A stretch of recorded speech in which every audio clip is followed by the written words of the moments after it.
Beredar video viral mengenai cerita seorang wanita yang dibangunkan sahur oleh segerombolan pemuda.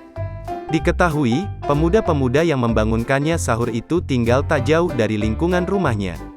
Video viral tersebut dibagikan oleh pemilik akun TikTok @itsmelindaig, dan sukses mencuri perhatian warganet. Dalam video itu, seorang gadis yang kerap disapa Linda ini mengaku kerap dibangunkan sahur oleh para pemuda. Pemuda-pemuda tersebut menyanyikan yel-yel dengan menyebut nama Linda, diiringi alunan musik yang cukup keras saat melakukan sahur keliling. Mendengar yel-yel yang menyerukan namanya, Linda pun hanya tersenyum.